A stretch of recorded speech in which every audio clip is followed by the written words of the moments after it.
Now, how can a Christmas tree get you into trouble? Grass you up. Very good. Falling needles. Falling needles and a disposal. Drying afterwards. out, and the chances of fire with Falling over over. and giving an elderly relative brain damage. There's no reason for you to know this. We're talking about the once beloved institution, the giant, magnificent cultural gift to the world that is the BBC. Oh.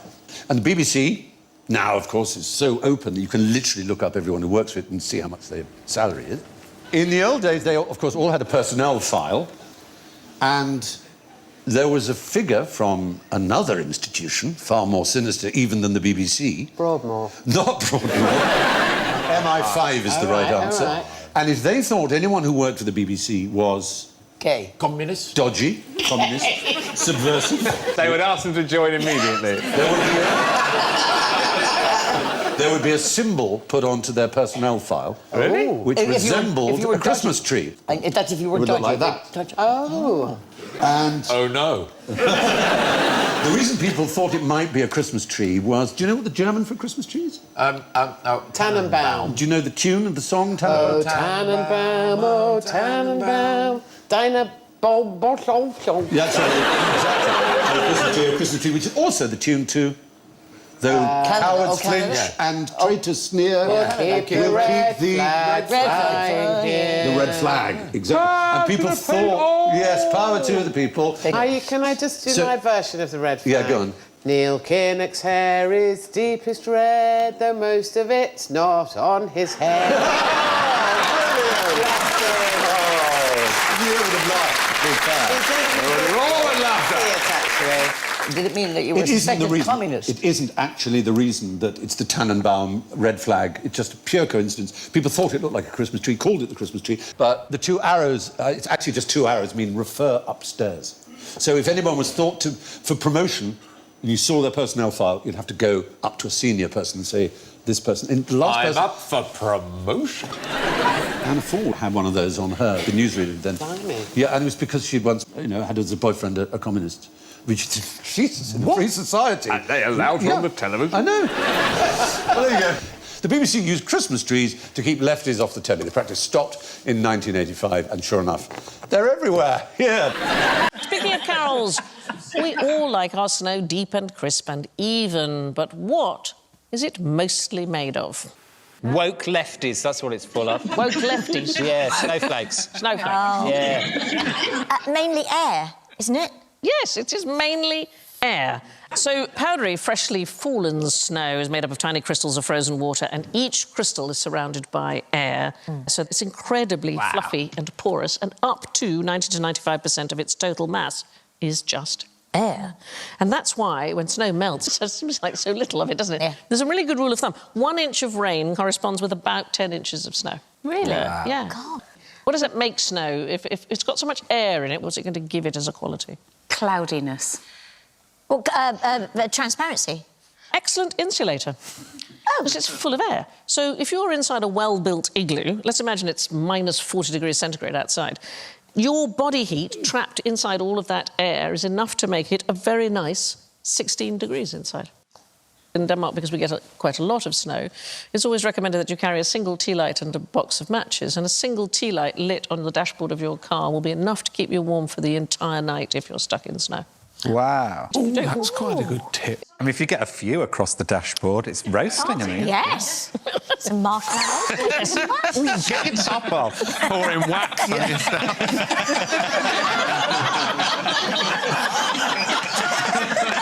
Steaming up the windows. Yeah.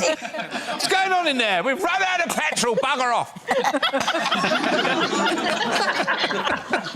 And ice does not have the same insulating properties as snow. That's why they never build igloos out of ice, although you do get some igloos where a block of ice has been put in as a window. A friend of mine took his fiancée to the Ice Hotel. Has anyone been to that? No, I want to go. Apparently it was horrible. Oh! Cold. Was it a bit chilly? It was. His tongue sticks to the window. This hotel's shit. How often are you licking windows in hotels? How else do you know they're clean, Chuck? Have a look at this. What do you think is causing it? Oh. Timmy Mallet, sorry, I can't stop.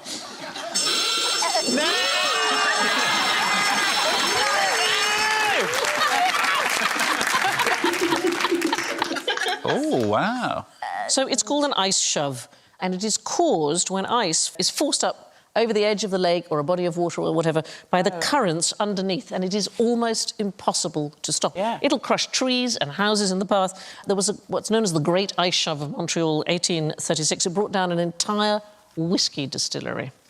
Snow is one of the very few things that isn't mostly made of water. Right, if you were one of the three wise men, and let's just say, rather embarrassingly, Waitrose had run out of myrrh. I know, nightmare. What would you give the little baby Jesus instead? A stern talking to, I think. A stern talking yeah, to? just keep your head down. Don't be, keep a low profile. Don't be starting any movements. If you find out you can do magic later in life, keep it to yourself. If you go to a party and they've only got water, let them drink that. And don't be doing no sermons on no mounts. What is myrrh, actually? It's a resin. It's a resin from a small thorny tree, and it becomes a sort of waxy gum.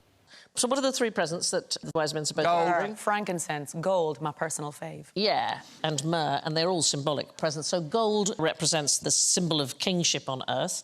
Frankincense is an incense, a symbol of deity. And myrrh was actually for embalming. It was a symbol of death. Now, what you could give from a supermarket of your choice is chervil. So chervil was French parsley. You find it in béarnaise sauce and things like that. And it's very similar to smell and so on to myrrh, but it's the complete opposite symbolically, because actually it means leaves of joy and it represents new life. Oh, God, do you think he wasn't a wise man? He was actually quite a stupid man and he brought him the wrong gift. What have you bought? Embalming fluids. What? Been born. Embalming fluids. Yeah. A truly wise person would take Calpol. That's fair. Do you know? Probably. When you have got frankincense, what is the vessel in which you put the frankincense when you're doing that with it? What is that called? I don't know that. What is it called? A thurible. Oh, that's very good. And the person who does that is called a thurifer. And the little boy who walks along beside, girl, holding the thank you very boat. much. One of the old altar girls here. Thank you. Always working in a male-dominated environment, even since a young age. Altar girl.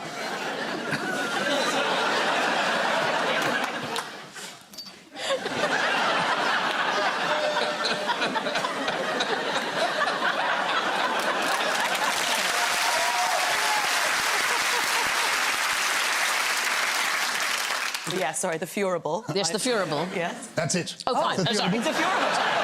That's it. The thurible is the instrument, the person is the thurifer. Yes, I've just never known you be so concise, so I enjoyed it. Based on what you are wearing, who's probably going to win tonight's show? Joe. Joe, why? Joe, because he's Mary, and Mary is the star of the show. Well, actually, you have got it right.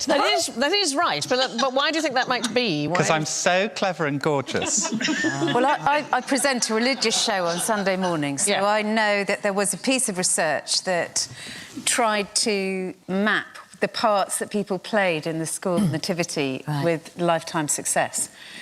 But I can't remember who came out best. So they did a survey in 2019 and they asked 2,000 people what parts they had as children, and then they had a look at their lives and see how it worked out. Now, people who'd played oxen ended up earning the most. No. Yes. So twice as much on average as those people who played lambs or sheep. OK? Wow.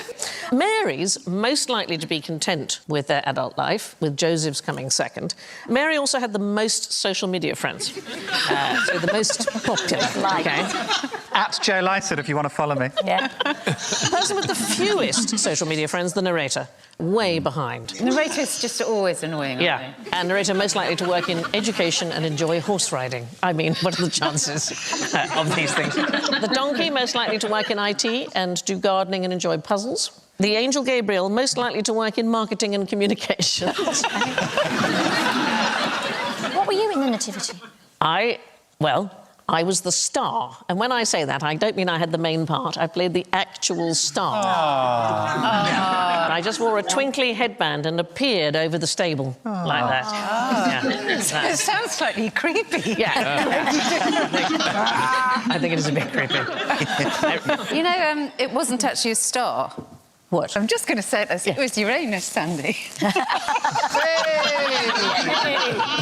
Wasn't it two planets close together? Isn't that the theory? Yeah, absolutely. Yeah, it's an unusual occurrence, isn't it? But if Joe is Mary, you are more likely to win the show, partly because Mary earns more than the average, so about $39,000 a year, whereas the angels about 25, wise men about 26, shepherds 29, and has the most social media friends, so likely to be the most content, therefore likely to be the luckiest, therefore most likely to win the show. So the trouble is, all these parents now going to the nativity, already looking and going, oh no, they're a shepherd, they're going to be useless now, have no career, no life, nothing. I'll be very happy in marketing. What did robins originally represent on Christmas cards? Evil. Is it anything less evil? Was it something to do with being stabbed? Or blood? What? I love how your mind works, but it puzzles me. The red breast. Yes, so Christmas, traditional stabbing Yeah, time. they Okay, anybody in the audience know? Postman.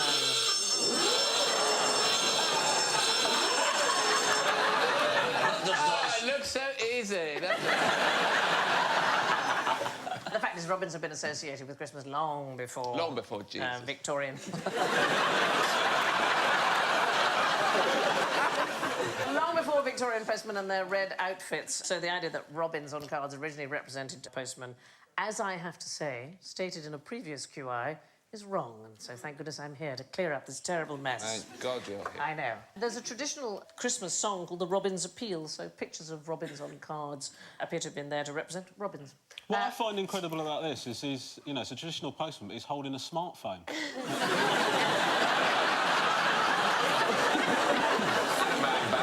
Extra bed. Yeah. Possibly it's to do with poverty in the 19th century. It was common to refer to destitute children as poor robins, and lots of churches would put on robins' dinners on Christmas Day for local poor children. But it's changed over the years. So in the 1860s, they had robins on Christmas cards, and they were depicted as being comic. Then in the 1870s, they get rather sentimental. 1880s, I don't know what happened. They just showed them dead. I don't know what... This is stabbing. It's been a terrible epidemic. Look at, I mean, you send that to somebody that really hates... It says, may yours be a joyful Christmas. Yeah. You got it wrong at the printer. It's meant to be portrait. Despite what we said on an earlier season of QI, robins on Christmas cards probably represent not postmen, but poor children. Or robins. Least imaginative present that you could think of. Oh, good. Yes, well, it's got to be the gift voucher, hasn't it? Yes. The gift voucher is, I mean, it's heroically bad. It's walking into a shop and going, yeah, I've got some money here. Could I exchange this for... This works everywhere. Could it just work in this one shop? Or could it just be for a limited time period with some terms and conditions, but worth the same amount? Could I make this universally acceptable thing useless? Well, without wishing to insult your country, it is the #1 present that women want in America is a gift card.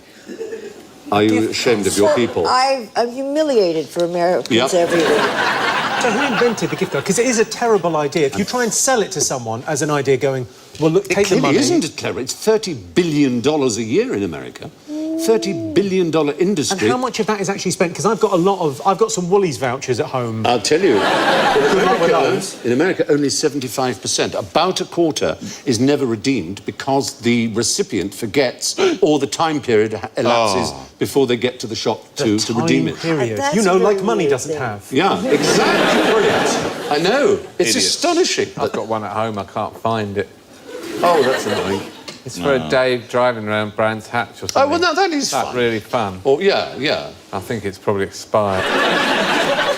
I got one. It was an hour in a helicopter. That was it, just an hour. There was no measure of a pilot or whether it would take you anywhere or whether it would even go off the ground. You just sort of sit in a helicopter. Someone outside.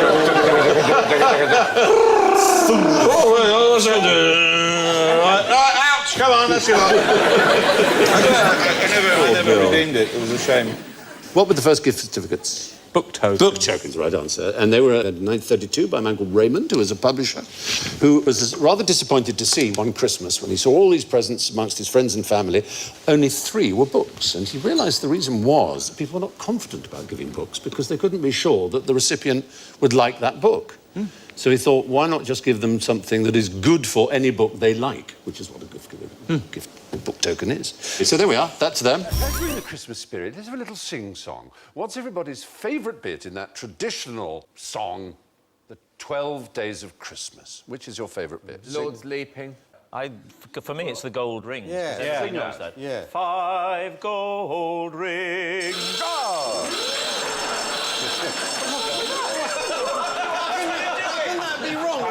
What his favourite? He's leading the witness. I asked what his... I asked what his favourite bit was in the traditional English song, and it's not traditional. It's a recent addition. There's a man called Austin who wrote that arrangement in which it went 5 gold rings, and that bit alone is copyright and belongs to Novello, and you pay for.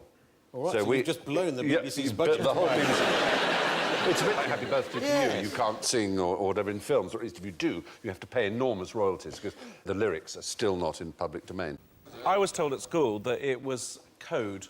It was supposed to be an aide-memoire to something. Yeah. I don't know what. Well, there are these games you can play that are like, in my trunk I'm going to pack, and the first person says a pair of swimming trunks, and the second one has a pair of swimming trunks and a book. So it's that thing, it's a memory thing. There's a version I play called Christopher Biggins Has Up His Bottom Tonight, and you have to remember the person. You go, Christopher Biggins has up his bottom tonight, and you go, Arnold Schwarzenegger, and the next person says, Christopher Biggins has up his bottom tonight, Arnold Schwarzenegger, and it has to begin with the last letter of Schwarzenegger. And... Rodney Bewes. Rodney Bewes, exactly. Christopher Biggins has up his bottom tonight, Arnold Schwarzenegger, Rodney Bewes, and then the next person goes, Christopher Biggins has his bottom tonight. Steve Davis, the snooker player. Brilliant! And you go on until you can't remember, and you get a huge Simon list. Sharma. You usually find that Christopher... Anthony Andrews. Christopher is astoundingly accommodating. That's the great thing about the game. And it goes on. It's a fun party game. I can't recommend it. Is this why he was made King of the Jungle? Was this particular skill? Well, the fact is, the song 12 Days of Christmas is a traditional, non-copyright song, with the exception of 5 gold rings, which was added by Frederick Austin and is owned by Novello and Company Limited. Where does Santa Claus come from? From St. Nicholas. St. Nicholas. Yes, what place? The Bohemia, Czechoslovakia. No? Not quite. No. God. Any thoughts? Russia. No. He's an Aborigine. No. Woking. No. Lapland. Bavaria. Did you say Lapland? Oh, dear, oh, dear, oh, dear, oh, dear, oh, dear, oh. And I just saw North Pole. Yes, so you're not going to say that, are you? No. Syria. Turkey. Yes! Quite right. Turkey, yes. And that was real Santa Claus, St. Nicholas. Happy Christmas! Yeah, but he was... Tzatziki, my leaves. Sinterklaas, as they call him in the Netherlands. Yeah, Sinterklaas is aangekomt, is their little song. I'll give you some points if you can tell me where precisely our modern view, as it is, of Father Christmas comes from. Does it derive from the Gemütlichkeit culture of that Prince Albert brought to Britain in the 1840s? Again, you're just chiming with the thought that fills the room, but no. Yes. No. It's...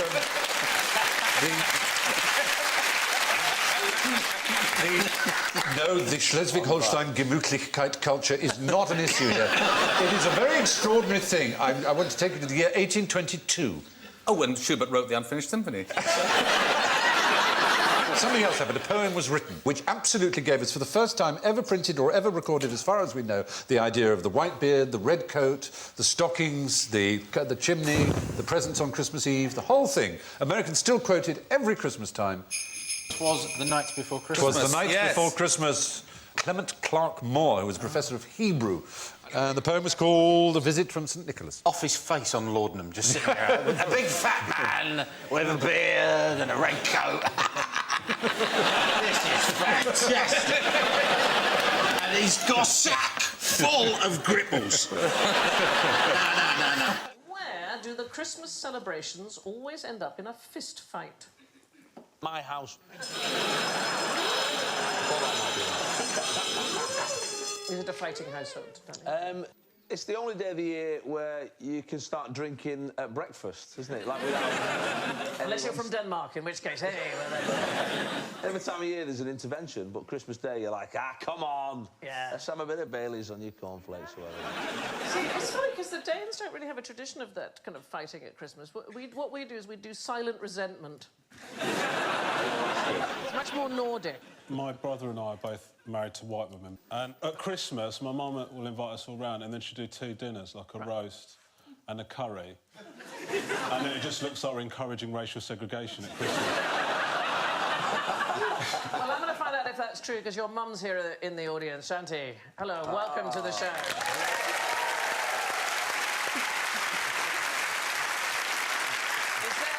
Is there fighting at the holiday season? Is there fighting? They do. They do fight. Yeah. They do fight, yeah, both of it. Well, my mum is... it's lovely to have you here, Mum. But she has encouraged my brother and I to both have very low self-esteem. That's contributed to it. Well, there is a place in the world where people fight on Christmas Day, and they do it on purpose. In Peru, a town called Santo Tomas. It's high up in the Peruvian Andes, 12,000 feet above sea level, and they have a tradition which is called Takanakui, and it happens on the 25th of December every year. People dress up in costumes, and then they have fist fights, and they take place between every kind of participant, between the young and the old, men and women, rich, poor, sober, quite a lot of drunk people. And the idea is they're settling all their differences that have occurred during the course of the year. And it can be anything. It could be a property dispute, it could be a spilled beer, it could be a stolen partner or sheep or whatever. There's a cultural sort of outreach thing in Crawley where we sort of celebrate that as well. It's called Weatherspoons.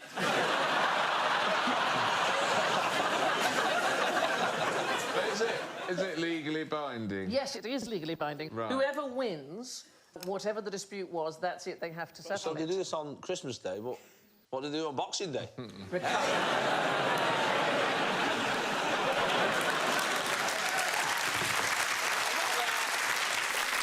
It's good to have an element of panto in the show, which I like. He's behind you. We got your career.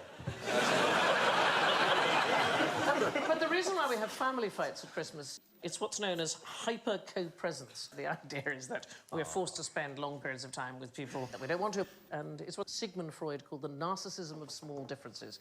We just have our own family Christmas now with just me and Katie and the 3 kids, and that is brilliant. I thought my children, when they grew up, would go away, and what they've done is gone away and brought back other people I don't know. What's the worst thing about Christmas lights? Oh, they get terribly tangled up, don't they? The worst thing that I've encountered about Christmas lights is they get in the way of the remote control. They do interfere with your Wi-Fi. Yes. Do they? Yeah, the microwaves which come from your Wi-Fi router are quite weak and they can get blocked by stronger signals, and indeed the Christmas lights would be a stronger signal. The man across the road from me changes my channel on my television. You must ask him not to sit next to you. No. He sits across the road and he changes my channel. Oh, what's in that shape? Highland Games for you.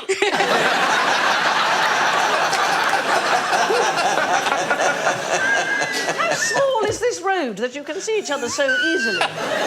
You live in a little model village. I know. Susan Calman from Toy Town. Stop turning me telly on, you bastard!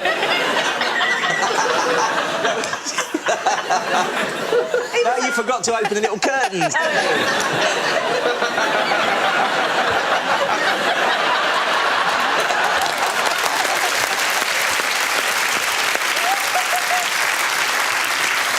So, it is the Wi-Fi, but it's not the first thing on the list. Its environmental cost is the real thing. It's incredible. So the US Energy Department, they did a study in 2008, and over the whole of the United States, a staggering 6.63 billion kilowatt hours of electricity use. So that is twice as much electricity as Cambodia uses in a year. just for the Christmas lights. Very dark there, though, isn't it? Okay. Well, it's also more than the annual use in lots of countries. Ethiopia, El Salvador, Tanzania... I don't like it, really. Don't like People what? go a bit overboard, don't they? Oh, when they do the whole house, that makes me crazy. What I don't mind is a moving reindeer. Yeah.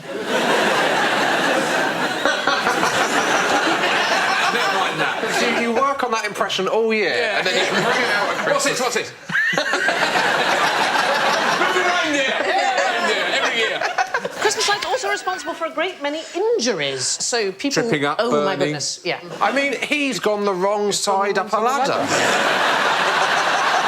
got himself to blame. This has nothing to do with the light. He's looked at the manual and just got it the wrong way around.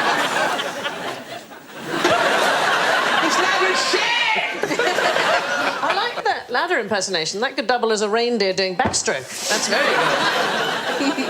I can't wait till next year on BBC Two, Alan Davis's Christmas impersonation. So lots of people injured putting up Christmas lights. The average victim is a 55-year-old man. Well... Is he the one that lives across from Susan? Now, why is Santa off the rich list? Oh, Santa. Cutbacks. That might be Austerity drive. Austerity drive. Only works one day a year. Only works one day a year. Has he developed He used a to be conscience? on the rich list. He used to be on it until 2006. Forbes magazine famously invented virtually the idea of a rich list. Is there some... Yes, young Brendan. Is it because he may not be real?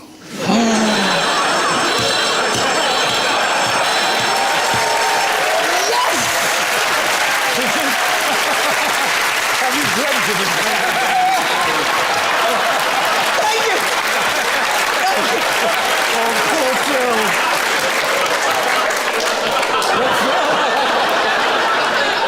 Phil, that got to klaxon, so that can't be right. Don't worry, back you go.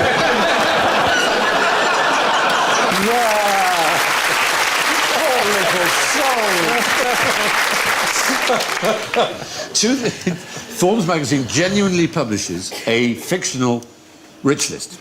And Santa Claus used to be on it because they reckon he must be infinitely rich because he is able to distribute presents every year to all the children of the world, they said. I don't believe he does. I don't know why they... Richie Rich? That's Richie Rich, of course. Scrooge, I guess, on the left. Father Christmas himself in the... You know, The late Santa. Bernard Manning on the right. Can you name... I've got the top 5. Name any in the top 5 that you imagine might be on the Real rich list. people or No, imaginary fictional, that's the ones? point. Scrooge McDuck. No, but number 2 is the enemy of Scrooge McDuck. Good one. Flintheart Glomgold is his name. Flintheart Glomgold. Yeah. And number 1 played Benedict Cumberbatch, the richest fictional creature in the world. Human or they know in the audience? Smaug. Smaug with the dragon in The Hobbit. $62 billion worth of gold he sits upon until, of course, he... Well, I'm not going to tell you the ending, because I haven't seen it. Don't spoil it. But why is Santa taken off? Because surely he must be really rich to give everyone a present. It's a very simple reason. Tax evasion. Not tax evasion. It's the usual answer. Because it's a fictional And he's list, real. And Santa is Santa is real. real. Forbes decided that. So there you go. Good result, Santa. Did American insurance companies try to ban in the year 1908? Johnny Donovan. I was given this thought earlier by something that Phil said, actually, and I think I've got this one, actually. Yeah. They banned the placing of dimes, not sixpences, in Christmas puddings because too many people were choking on them. No, it's an intelligent answer, and it had, oddly, nothing to do with Wagner again, but Yes. it's not right. It's not right. No, it's not right. It's not right. Did you know that the first ever life insurance policy was taken out, and I think in about 1863, and a man called... Was it Stanley Gibbons? No, he's the stamp bloke. Stamp, yes. Anyway, it's called Gibbons. Right. And he insured his life for £383 or something for a year. And he died 4 weeks short of the year. So his family turned up to claim the first ever life insurance policy. And the underwriters, there were 16 underwriters, they all got together. and they decided that the only way they were going to avoid paying this huge sum of money was to define a year on their own terms, and they decided that a year was 12 times 4 weeks, because that's a month. So they said, no, strictly by defining a year, he lived for the full term. But they've changed now, So insurance they companies, refused haven't they? Yes. Now they love to pay out. And they say, oh, to hell with the small print. Here's your money. That's a very...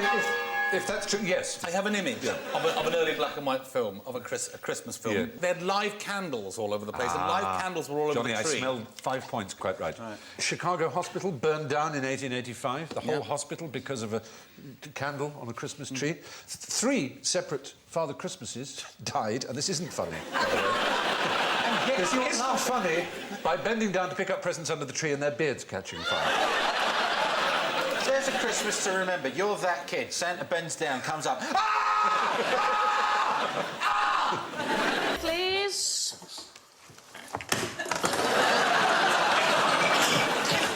Now, which king appeared on the first British Christmas stamp? George V.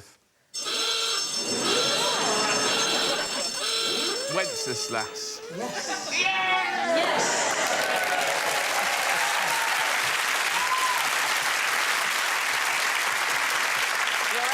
Right, so in 1963, the then Postmaster General was Tony Benn, and he launched a competition in conjunction with Blue Peter and the Post Office to design Britain's very first Christmas stamp. And 6-year-old Tasvia Shemza, that's her there on the right, she won with a Good King Wenceslas design. And James Berry, next to her, he got a 1 and 6pence stamp, but here is her stamp. So he was the only king on the stamp, because, of course, the monarch is Queen Elizabeth II. And Tasvia is in the audience. There she is. There she is, all grown up. Oh. Congratulations.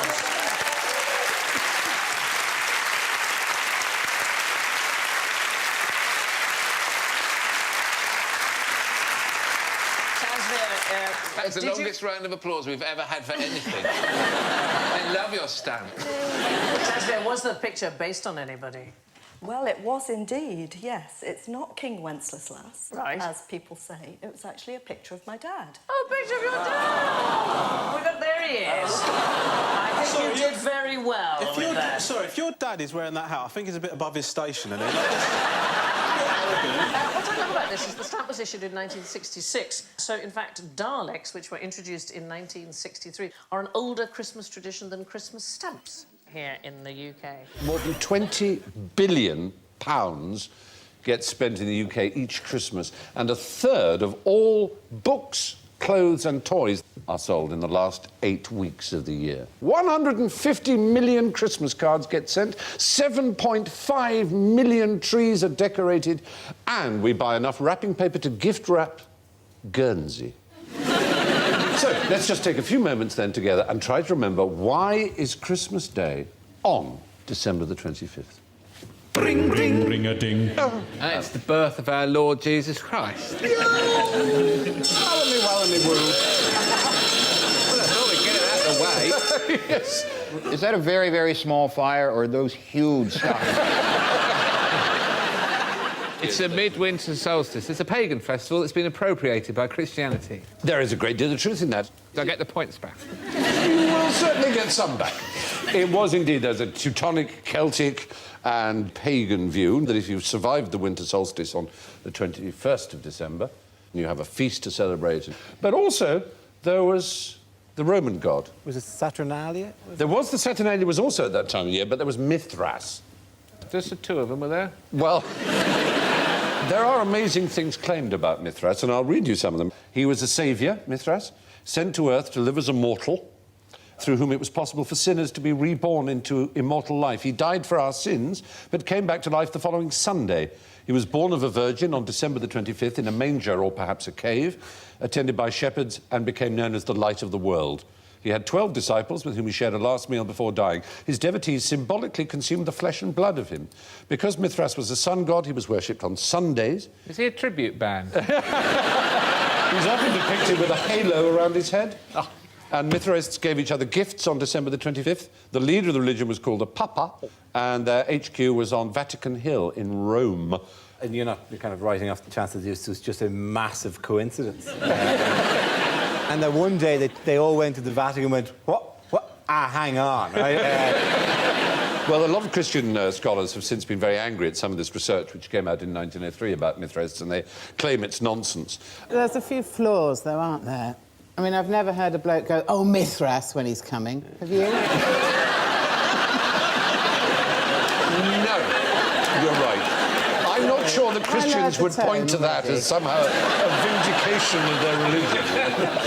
It's certainly true that there are dozens of religions in world mythology that have had visits by wise men, kings who've killed children to stop the new king being born. There's a great deal in Christianity that is traditional. And however wonderful people think the story is, it's frankly not original. This is an interesting direction to start your Christmas special with. Well,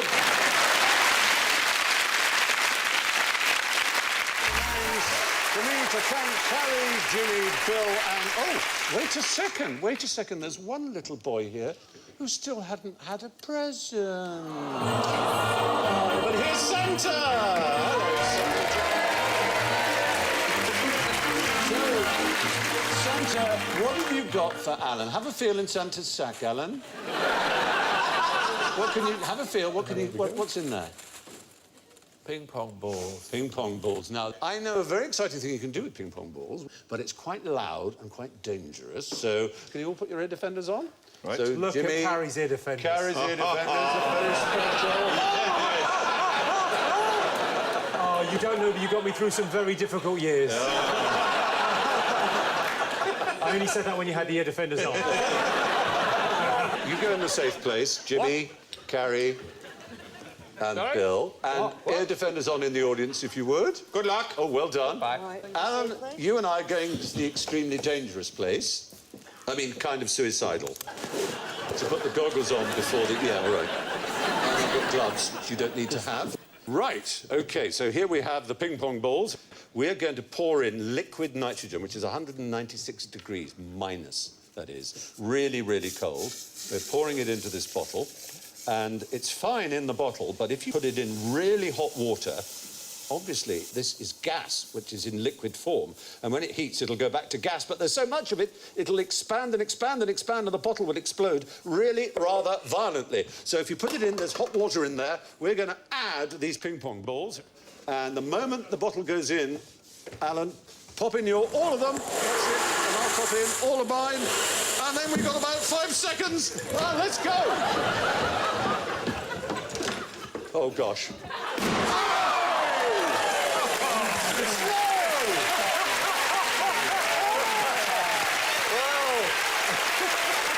Ladies and gentlemen, that's great. That was genuinely like all our Christmases came at once. Ding dong, merrily on high, and a very happy Christmas to you all! Name an animal that you should leave a carrot out for. Is it a reindeer? Oh, no. Is it a spooky garden owl? It is a spooky garden owl. No. It's not a rabbit, is it a hedgehog? Did you say rabbit? Hedgehog. Hedgehog, no. Should he have said Is rabbit? it rabbit?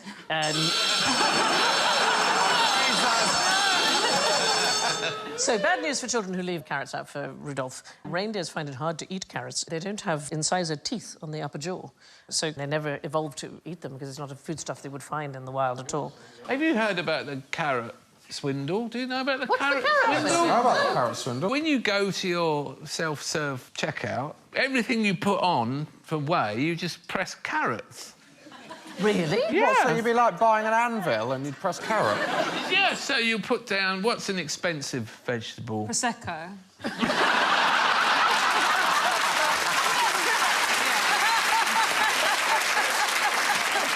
So are you putting everything through as carrots? I'm not doing it, Josh. I'm a very honest customer. Where did you learn this? From a reindeer. No, it's because what they found, the supermarkets, the reason they started to become suspicious was because they were selling millions of tons of carrot and thousands and thousands of bottles of Prosecco were being stolen. Wow. And they started to watch people, and sure enough, people just putting all their washing on the thing, pressing carrots and putting it in. Oh, they're washing? And it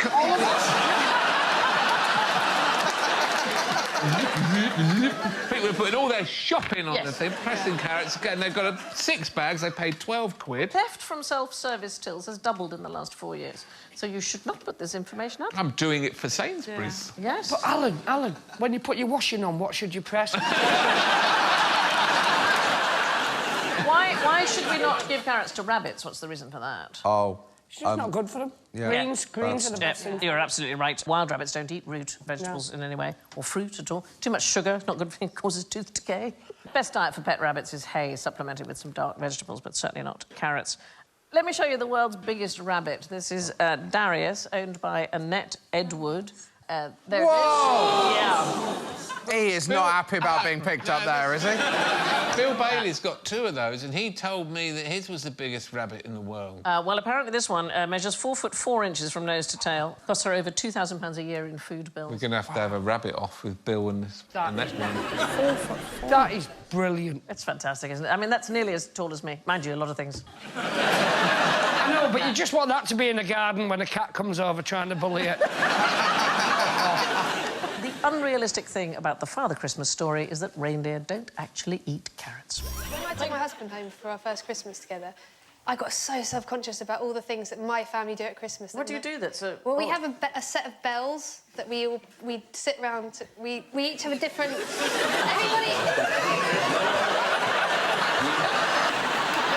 We've got a set of bells. Yeah. There's 8 bells. 8 right, bells. how many of you? Full octave. Well, there's only 4 of us in my family. Oh, 2 bells each? Yeah. Okay. But then now my husband's joined. Oh, no! Yeah. No, that's good. That's another person, yeah. Right. That's another person. I'm glad you recognise him as such. And then about 1987, my mum wrote out loads of Christmas songs on sort of boards with all the bell numbers. Right. And we just do that for about 2 or 3 days. We had a similar thing. What Mum and Dad's friends would all come over, like Sri Lankan friends. They would get drunk and then they would turn over like bins and stuff like that, and then start banging on them and singing like old traditional Sri Lankan songs. Is that true, Shanti? Is that true? Yes, it's very true. It's true. You know, It's exactly everything you say, Ramesh. Yeah. Confirmation, please. Keep from hell. Can we have confirmation that he's telling the truth? got this horrible, judgmental Wikipedia sitting up. Checking all your gags. Yeah, no, that's true. Saying you don't know, you can carry on with the anecdote. Off you go. Someone from Holly's family going, that's a load of shit about the bells. There are 16 bells, you lying cow.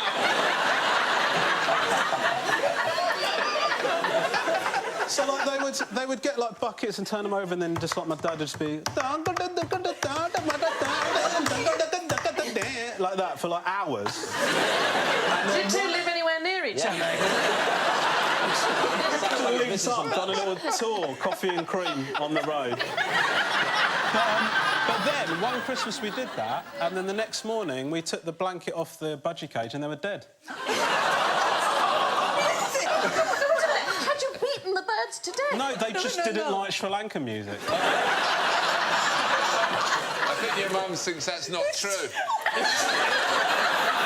I've never had a budgie. Just really racist budgies. How can a Christmas tree get you into trouble? Grass you up. Very good. Falling needles. Falling needles and can a disposal. Drying afterwards. out, and the chances of fire with Falling over and giving an elderly relative brain damage. You do know this. We're talking about the once beloved institution, the giant, magnificent cultural gift to the world that is the BBC. Oh. And the BBC now, of course, is so open that you can literally look up everyone who works for it and see how much their salary is. In the old days, they, of course, all had a personnel file, and there was a figure from another institution, far more sinister even than the BBC. Broadmoor. Not Broadmoor. MI5 is the right answer. Right. And if they thought anyone who worked for the BBC was... gay. Communist. Dodgy, communist, subversive... They would ask them to join immediately. There would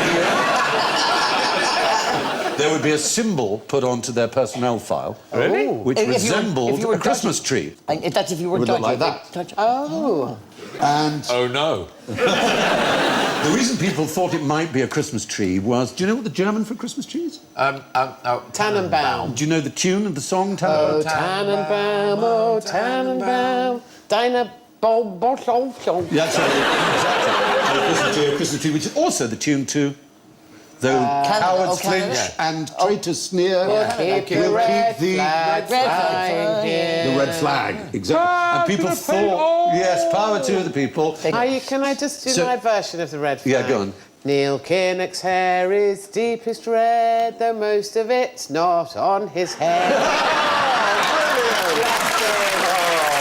You would have laughed. Did it mean that you were a suspected communist? It isn't actually the reason that it's the Tannenbaum red flag. It's just a pure coincidence. People thought it looked like a Christmas tree, called it the Christmas tree, but the two arrows, it's actually just two arrows, mean refer upstairs. So if anyone was thought to, for promotion, and you saw their personnel file, you'd have to go up to a senior person and say, this person... And the last person... up for promotion. Anna Ford had one of those on her, the newsreader then. Blimey. Yeah, and it was because she'd once, had as a boyfriend a communist.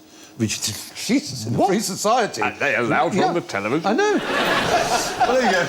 The BBC used Christmas trees to keep lefties off the telly. The practice stopped in 1985, and sure enough, they're everywhere. Yeah. Let me take you back now to your childhood and innocence. You remember all those white Christmases? No? OK. I remember one. Yeah. 1971. 1970, the January was 71. There you go. Christmas itself, 1970. Had you said yes, I would buzz you, because you don't remember any, because you're from the southeast. You might remember a few more, because South Shields has had more. We've actually tried to work out how many white Christmases you've had. We think you might have had them when you were 1, 3, 4, 5, 6 and 9. Wow. Which is actually quite a lot. That is quite a lot. Because in the whole of the 20th century, if you lived in London or the southeast, there were only 4 white Christmases. I know. It is extraordinary. And they were in 1927, 1938, 1970 and 1981. As we know, in the 21st century, we've had a few. But what's important about this is that in the early part of the 19th century, around about 1812 to 1820, there were 8 in a row. Oh. Now, why was that important to our culture? Is that when the song was written? No. No. A certain child was born in 1812. We were Jesus. Norman, you really do need a little bit of a religious education. This was an author, a writer, who created the idea... Charles Dickens. Okay, Charles Dickens. For the first 8 years of his life, it always snowed on Christmas Day. And so whenever he mentions Christmas, not just in A Christmas Carol, but in several other novels, it's always snowing. And this helped the myth in British culture of a snowy Christmas. He also lived at a time known as the Little Ice Age. You know this, I'm sure you've seen paintings of fairs on the River Thames. Yeah. There were times when the River Thames froze so solidly, they would have fairs, not just fairs, they'd have bonfires on the ice. Those crazy cockneys. Yes. they could guarantee... Light a fire up. Yeah. It's freezing. Let's light a fire on the river on the ice. What could possibly go wrong? But the odd thing is, nothing did go wrong, because it was so thick, the ice. The last Frost Fair, as they were called, was in 1813-14 on the frozen River Thames. Wow. But anyway, this century we've had more white Christmases, as we know, but only 4 in the entire 20th century, and only 2 in our lifetimes. Yeah. More in Scotland. I'm really being very metrocentric here, and I apologise for that.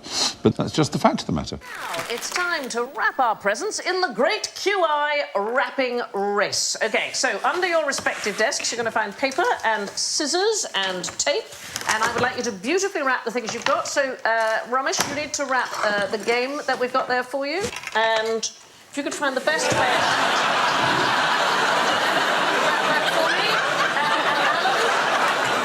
Yours, there we are, that's lovely. And what have you guys got to wrap up? Lovely. So, what do we reckon? Best way to wrap these things up? Are you going to say ready, steady, go? Ready, steady, go. Whoever does it best.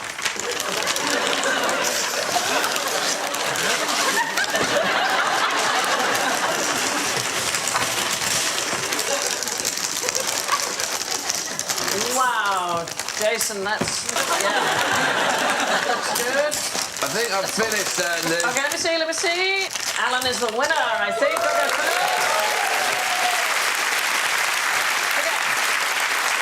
So, awkward items. What you need is a life hack, OK, to wrap something awkward. So I've got here a small American football and a single piece of paper. And what you actually do, and you could have done it with any of your items, is you take your paper and you fold it like this, and then put some tape down in the middle like this. And then you're going to fold the piece of paper like this and fold it in. And then put some sellotape on that, like this. This is like Blue Peter, isn't it? It's a really brilliant way to wrap an awkward thing. It is basically a bag with a gusset that you can make out of a single piece of paper. And you make it like that, and you stick your awkward thing inside. You have a very Oh my gosh! And who is that there on the screen? Tony Robinson. And there is a Tony Robinson, Baldrick, who's about to come on. But in the First World War, as you probably know and we've covered before, there was a Christmas football truce. Yes. But what happened later, in 1915, was that because football had been banned at Christmas Day, a soldier smuggled into the trench a football. It was deflated so that no one would spot it. And then he blew it up before the Battle of Loos. And in the morning, when the whistle blew to commence the offensive, he threw it out of the trench, shouting, "Play up, London Irish," because it was from the London Irish Regiment, which I'm sure you'll be aware of. Yeah, And great regiment. And they found the football when they got to the German trench. They kept it. And it so happens a member of that London Irish happens to be called Tony Robinson, and is therefore always called Baldrick by his fellows. And he has brought that football along today. Wow.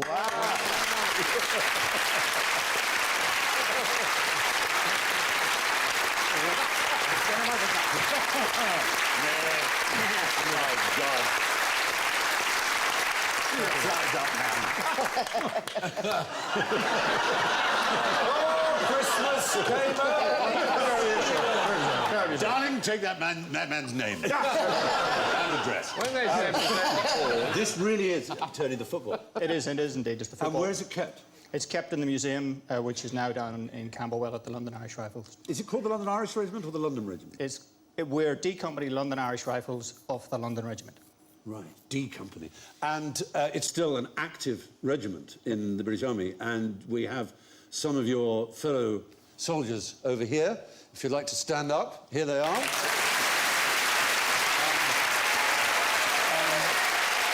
Fabulous to see you, boys. They're all recently back from Helmand province in Afghanistan. This is a very historic year for Irish soldiers. Tell me why. Well, last May, all Irish soldiers who deserted the Irish Army... have been... I haven't finished sorry, the...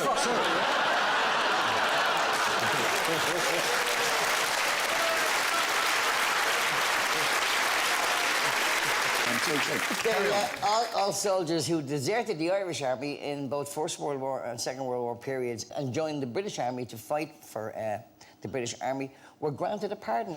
That is extraordinary, isn't it? Well, it's too late now, I'm dead. Almost all of them. Almost all of them are dead, but it was true, wasn't it, that if you were Irish and anti-fascist, say, yes, and you wanted to fight for the Allies against Germany, and so you joined the British Army, it was considered by the Irish government that you were a traitor. Correct. You got no pension, you couldn't work for the government. No. And you could barely go home. And yeah, indeed. But thank you very much, and please sit down. Members of D Company, thank you so much. Anyway, Baldrick. Sir. I've never seen you looking better. I did. You're still an absolute disaster of a human being. Thank you so much for bringing me lunch. I'm not very hungry. You can take it away. Thank you, sir. Thank you very much indeed. Wonderful. Tony Robinson. So, yeah, that football you've just seen was kicked right across no man's land by Rifleman Frank Edwards and the London Irish in 1915. What does the Queen do after Christmas lunch?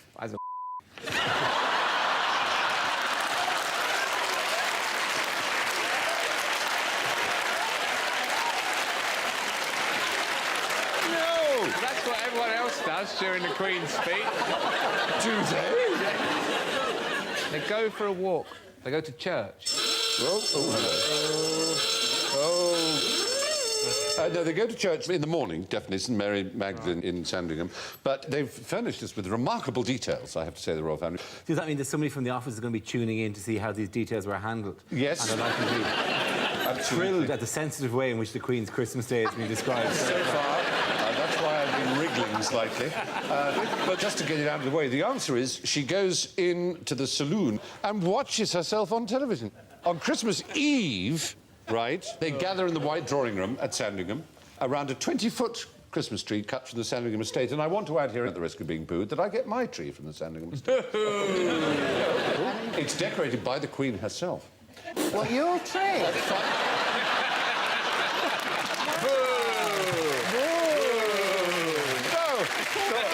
My tree, no.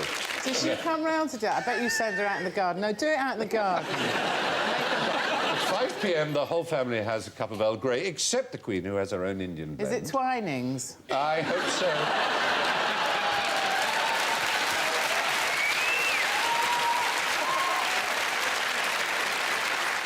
This is turning into a massive embarrassment all round. They have sandwiches, cakes and scones. At 6 p.m, they open presents. This is Christmas Eve, remember. Why do they open presents on Christmas Eve? Because they're all f***ing mad. No, because they're all f***ing German. It's German to do. Well, there you are. The Queen gives the signal. They give each other practical presents, it turns out. The Queen is said to have been delighted... With a gun. Oh, that's bloody brilliant. No, with a casserole dish and a gift-wrapped washing-up apron. I think it's one of those ones with tits on it. After dinner, after Christmas Eve dinner, the Queen and the other female royals leave the room with the corgis. Prince Philip then serves port... Prince Philip then serves port or brandy to the male members of the royal family. Oh, for God's sake. Right, well, that's tradition. It's tradition. If I They're told you wearing this... only loincloth. Exactly. If I told you this about an Aboriginal tribe, you'd say, oh, how interesting. So it's just it's tribal behaviour, that's all. It's interesting, I think. They get stockings on Christmas morning. Prince Philip gets stockings. No. Like serving the brandy. No, this is next morning. They all have at the foot of their bed. He wears them all night. The family pulls crackers, but the Queen refuses to wear her paper party hat. And then at 3 p.m, they go to the saloon to watch me on Christmas Day. We love them all and we wish them well at this Christmas time. What's the